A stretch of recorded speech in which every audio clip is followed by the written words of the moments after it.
Good afternoon.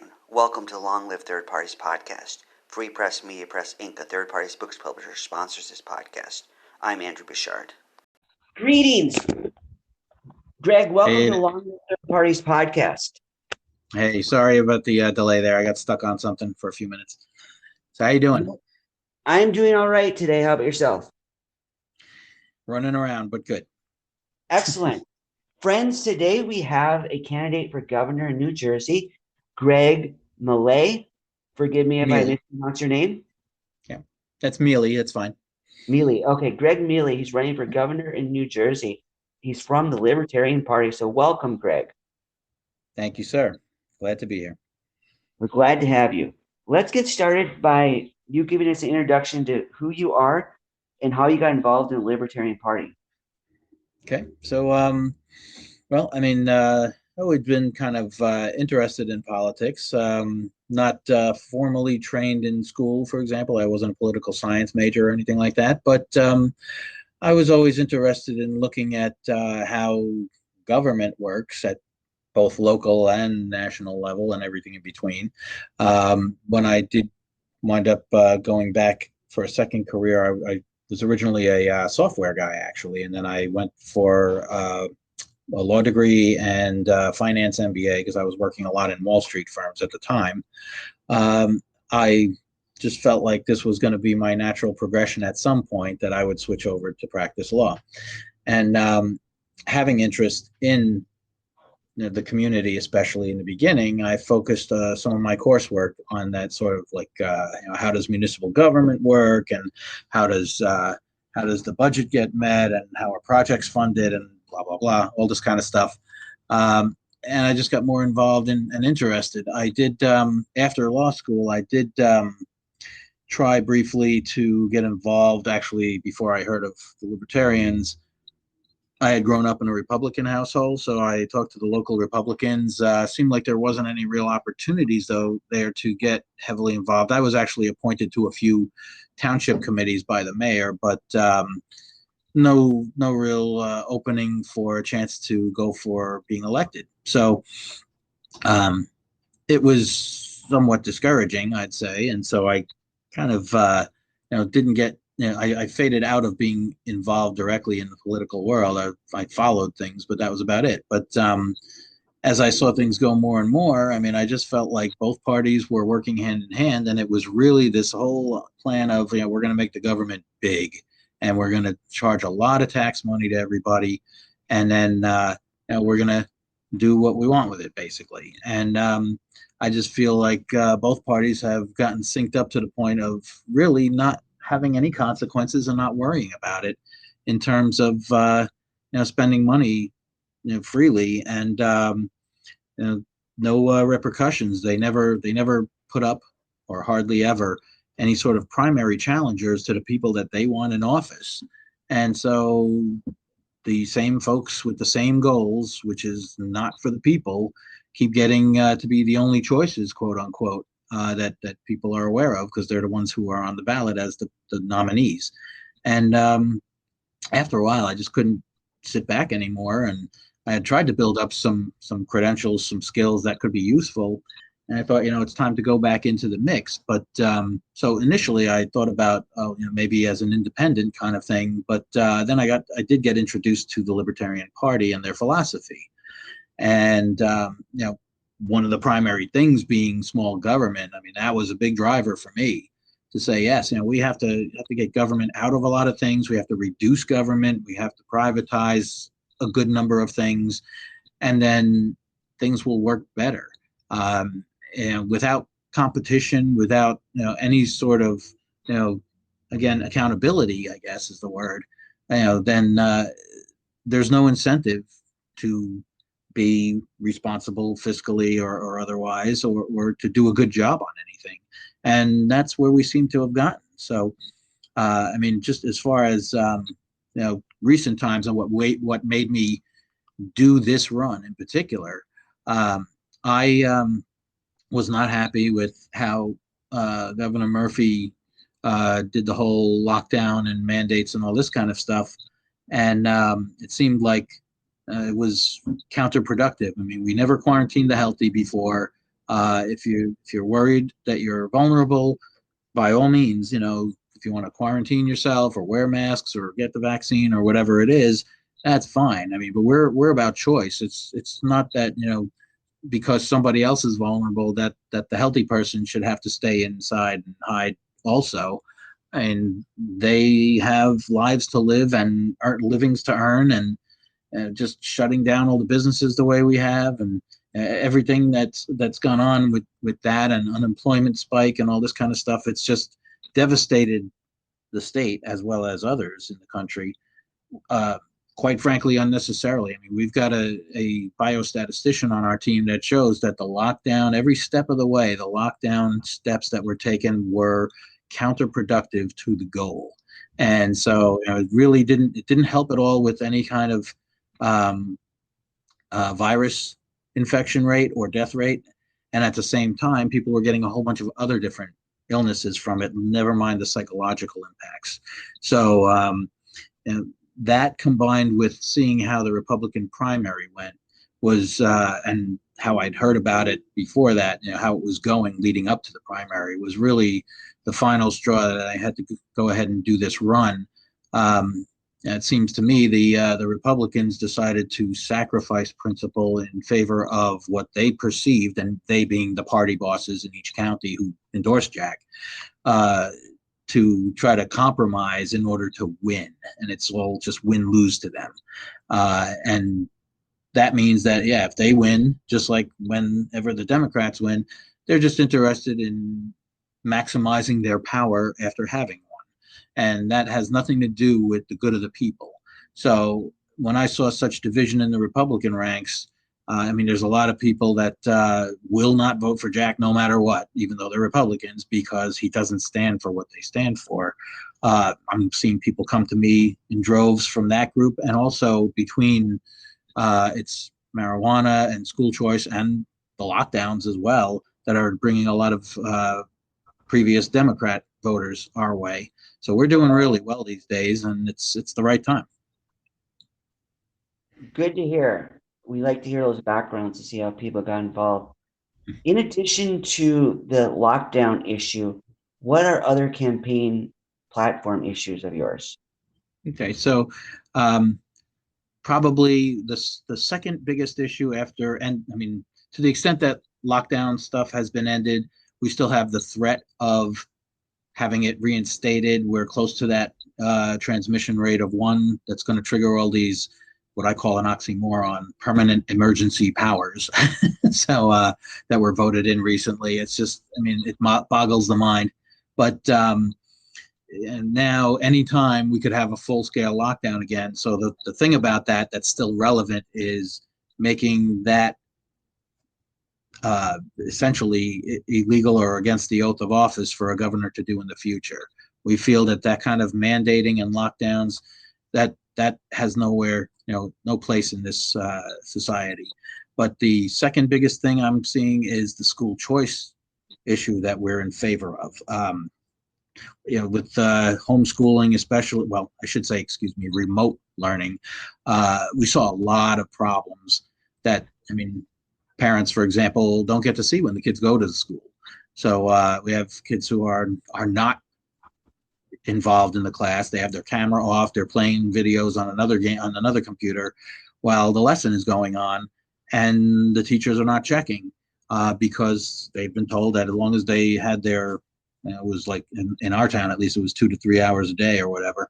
As long as they put in that time online, then it doesn't really matter. And that is ripe for a school choice revamp throughout the state. We need charter schools. We need more, with vouchering and things like that. We also want to promote options such as private school or even homeschooling, where any kind of school choice change must involve that the funding follows the student wherever they choose to go. And that's the only way to get schools who are not performing well to straighten out their act, or fold up their tent if that needs to be, if they're doing that badly. And I mean, sometimes people talk about New Jersey schools have always been pretty high ranked. Yes, they are within the United States. But where have our schools been internationally. They used to be number one across the board. Now it's what we're lucky if we're 30th or 35th in every subject in the world. Um, you know, it's a low bar relative to the rest of the states also. I mean, I think there's problems all across the board with public education. So we need to really give some competition to them to kind of straighten out things that, you know, this whole Common Core, a lot of the other Department of Education initiatives are counterproductive. They're turning out students that unfortunately are less qualified for work than they used to be. So we're very anxious to try to make that kind of change. Otherwise, it's the drunken sailor spending, the irresponsible spending. We had borrowings that were not necessary by Governor Murphy, followed by federal assistance that everyone knew was coming when his, you know, co-party member, Mr. Biden there became president, that he would have plenty of money. And now he's got a surplus so that he doesn't have to raise taxes this one time, this year, of course, because it's an election year. And instead, he's then, after the election is over, though, from what we're hearing, he's going to be giving that money in large part to the teachers union, which is his, you know, pet donor, that's going to just give it back to his campaigns over the years and still not perform any better in the school system. So there's that. There's, of course, strong two-way stance. There's marijuana. The legalization happened as far as the vote, but the way the rules are being set up, it's only Murphy's cronies that can qualify to have a legitimate business, or else the others are all basically still illegal. Like, you know, there's no way to have a level playing field. There are barriers to entry for anybody who's got a small operation who wants to pursue their financial success in that route. And plus, the other thing I don't understand is how come on the day after the election, all the nonviolent offenders just for simple possession weren't released on day one. That was supposed to be one of the first logical steps to take. So we also have platform issues on the website, which talk about how to get cleaner energy and you know, following the science, following, you know, open market principles. Basically, I mean, we want to privatize a lot of things because we feel that that's the best way to the most innovative answers as well as the most competitive. And yeah, a couple of other issues also on the site. Good to hear. Good to hear. One thing that I'm interested in that maybe somebody else out there who wants to run for office would be interested in is, since you practice law, how do you balance that while running a campaign? Well, nothing's ever easy that's worth it, is it? But yeah, I mean, you know, I'm fortunate enough. I have my own practice. I have great staff and a couple of counsel attorneys that can pitch in on certain topics. But I mean, my schedule has always been kind of flexible that way. I can, you know, fairly well arrange things the way I need them to be. And so, I mean, even from the past days in Wall Street as a software guy, I've never had sort of the 9 to 5 easy, you know, maintain things, you know, status quo kind of job. Every job of mine has been 14 to 16 hours a day since the beginning. And so this is nothing new. I mean, I'm putting 110 hours a week in, and it's routine for me. I've been doing that since I was in my 20s.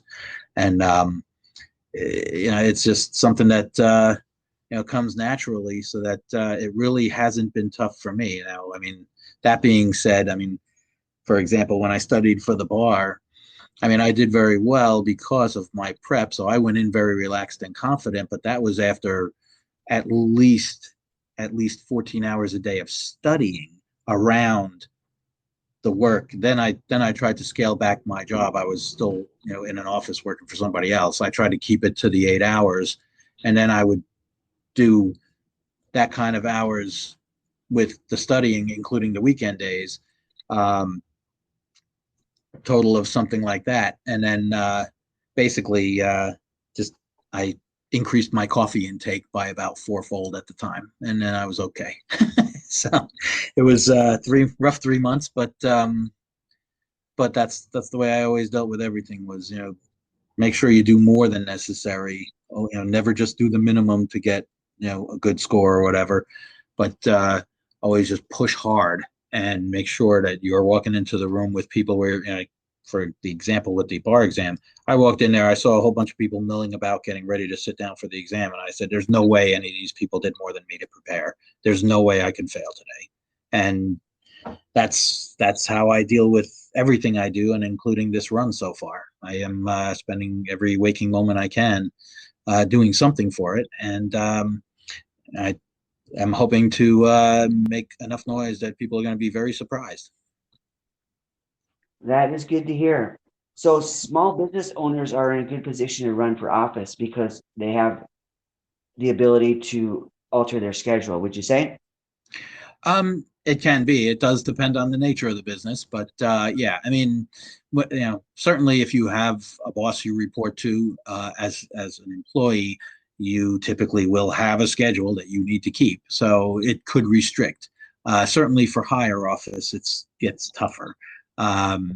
So yeah, but folks who pretty much set their plan for the day, I mean that can be worked around. If they want it bad enough, they can put in the extra time, and between the two cover everything they need. It's not like you can ignore your business, but if you can make plans and have adequate coverage, then yeah, you might well be able to do it. So especially somebody who has the business going for a long while, who has it established and everything's running smoothly, they would be in a better position than, say, maybe somebody who's just starting a business. Well, it depends. I mean, if they're just starting, there may not be as much for them to do yet in the business. I mean, it'll be mostly marketing and trying to bring in business initially, but until they have a steady flow of clients, they might actually have some extra time where there's only so many things you can get to promote the business in a day also. So yeah, it does depend. Mm-hmm.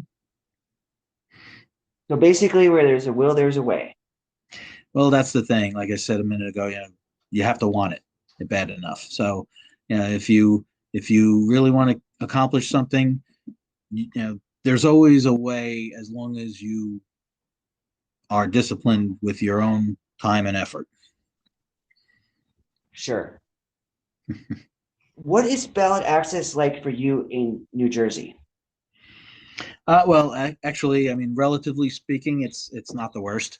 For statewide office like governor, and also for the U.S. Senate, the requirement at this point is 800 signatures.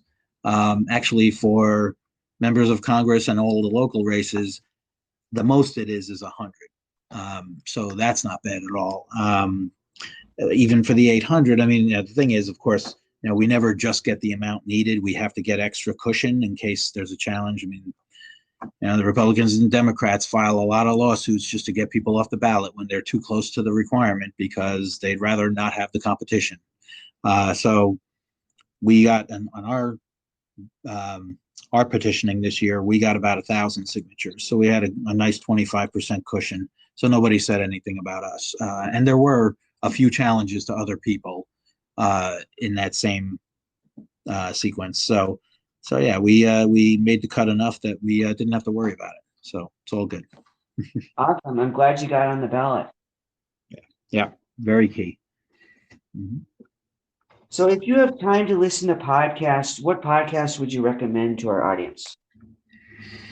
Well, I like, I mean, a lot of libertarians love Larry Sharp, also Shane Hazel.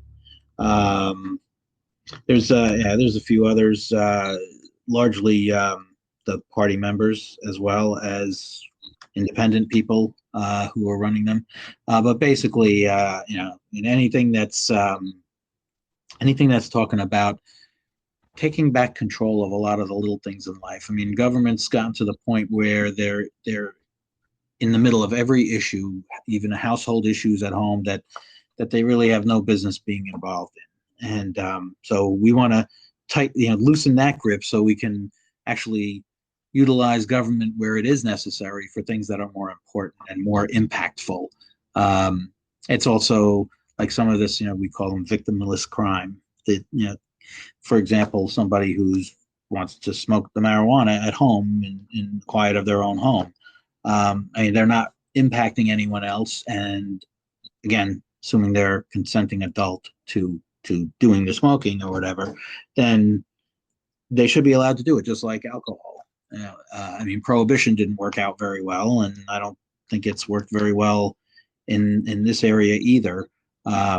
We've had mass incarcerations that could have been avoided, where most of the situations were psychological situations or medical situations that could have been dealt with by those professionals instead of the police. And also, I think, not surprisingly in my mind, that also corresponds to the incidents where there are flare-ups of escalations between police and suspects, or whatever you want to say, in the public, where when a situation is initiated and instead of de-escalating it, it gets more and more intense until something very bad happens. Sometimes it's usually over something very minor. And otherwise, I mean, I don't think there's too many people who argue with the idea that if someone murders somebody, or rapes somebody, or burglarizes somebody, that kind of thing, destroys their house or whatever, anything big like that. I mean, I don't think there's too many people complain that the police shouldn't be involved. I mean, that's what we do have police for the safety and security of ourselves and our property. But when they're asked to follow, enforcement of some of these more trivial, really, laws, I mean, half the police force that I know anyway, as far as the people that I talk to, that I've been friends with, they don't even want to have to do that, but they're told that they have to enforce those laws. And then, like I said, I mean, the rate of issues that arise out of those situations goes up manyfold from the other things. I mean, it really, a better look should be taken at what the police should be handling versus other types of professionals. And I think if we see that, we'll see a lot less issues as well, like the escalations of situations, things like that. So how about book recommendations? Do you have any of those? Book recommendations, the first one would be Anatomy of the State. That's essentially the Libertarian's Bible. So we really, I tell people I go to that to center myself back on the principles whenever I need to take a step back and refocus.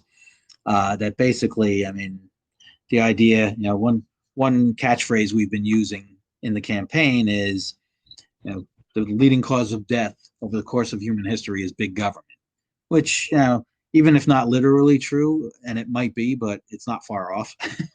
Basically, it tells you that no matter what, when you give too many people too much power, people don't stay nice very often. They tend to exploit the power. And I mean, it's led to countless millions of deaths over this last even couple of 100 years. And we're not above that now. Just because time has passed, some people think like, oh, well, that was back when people were not as civilized. Don't kid yourself. Those power plays happen every day. They still do, and they still will. And you never know what's going to happen if you let government get too much power and get too much out of control. The whole idea of all the founding fathers' documents, the ideals behind them, even if they didn't even get to fulfill them, I mean, they probably felt they did for their time. And it's not right necessarily for us to impose our modern view of those ideals on their world, because it was a different world. But the ideals themselves, they were largely centered around restricting government, that government should be used when necessary for certain things, but that they should not be encroaching on other things at all. And of course, we know over the last 245 years that has not been the case, that they have encroached tremendously into a lot of areas. So, we'd like to, move back in the other direction again, because that'll also help us with the budget thing and all the other issues that we have. All of it's tied together with the idea that, government expansion is what's caused a lot of these problems. And, some people think like, okay, it's easier if we just let the government take care of everything, so we don't have to do anything, or we don't have to think, or whatever it is that they're thinking. Well, I'm sorry, but, as far as personal decisions, for example, I mean, the government doesn't know better than I do how I should do something or not, or whether to do something or not. I'm a functional adult. I don't need their guidance on all these kinds of small issues that really are personal in nature, decisions about self and family. So we have to get this big government behemoth away so that we can really start to enjoy what the real idea of the American dream is. So how can people help your campaign, whether they're in New Jersey or outside New Jersey? All right. Well, so if this was a few months back, I would have talked about petitions, but we're all good there. So I would say, I mean, if they can go to the website, and if I may plug it here, Sure. it's www.meleforgovernor.com, and it's MELE, and then the word FOR, governor.com.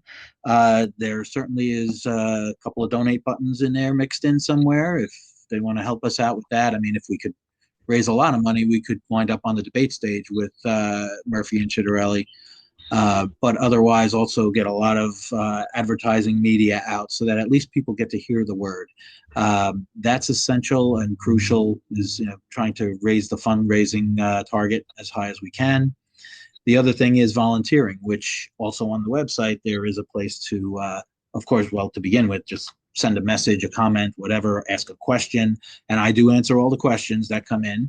And otherwise, to offer your volunteering services and even talk about if you have a specialty area where, like, I know how to do this real well, so I'd love to help you with that. Whatever folks can have the bandwidth and time for, it's welcome. Sounds good. So when is the election date? It's November 2nd. Okay. We wish you luck in the election when it comes along, and we wish you luck in all your endeavors here and in the future. I appreciate that very much. Thanks so much. It's been a pleasure. We're glad to have you on the show. Have a great day. All right. Thank you, sir. You too.